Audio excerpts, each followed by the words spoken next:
Yeah, like I said, he was ahead of one rank, which was cavalry. The other guy's name was Ilyas, and he was ahead of infantry.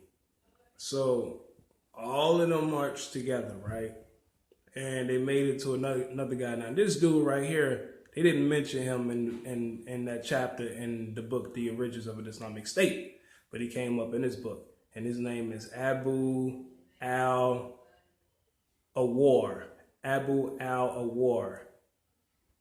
He came up, and let me see, they came across him, and when they came across him, they gave him a mission. They sent him to go and attack the people in Tiberia.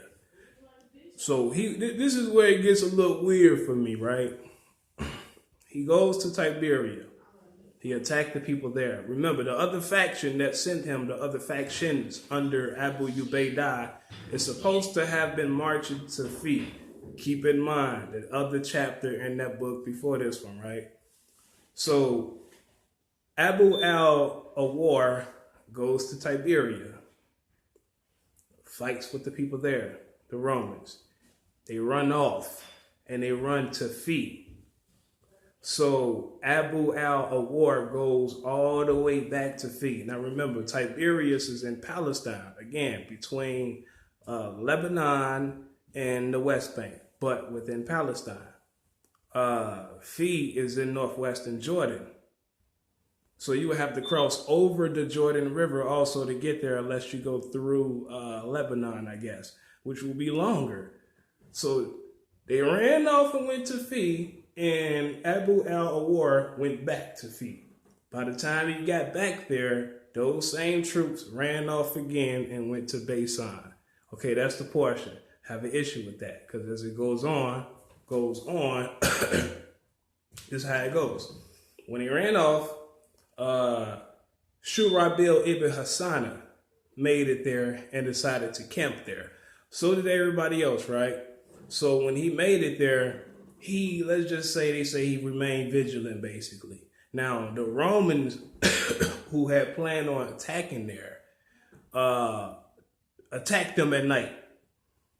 And the fight lasted for a whole day, basically. They said they got attacked at night, and this whole little thing lasted throughout the whole entire day, and then back into nighttime.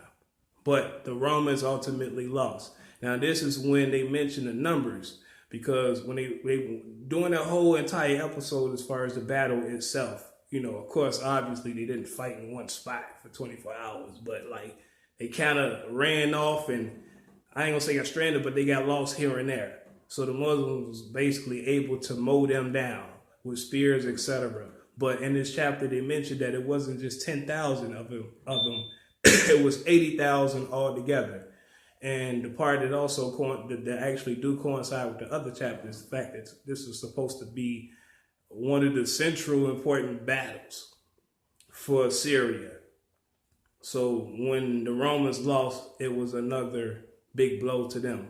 Now, this guy, he's actually mentioned in this chapter, which is the commander that Heraclius picked, Saquarla Makrak. Right, so he ended up killed, and then there was another guy that was like right under him. His name was Nastor Rus. All right, he was put in command, but basically all of the Romans got slaughtered. Only like a few of them got captured. But I'll make sure I'm not going too far along. Yeah, so that's what happened.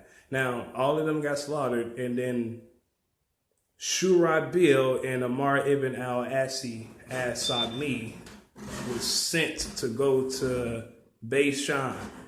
Now, I'm gonna point out why the beginning part kind of don't make sense real quick in 1 second. So they go to Beishan. As they march to Beishan, Abu al-Awar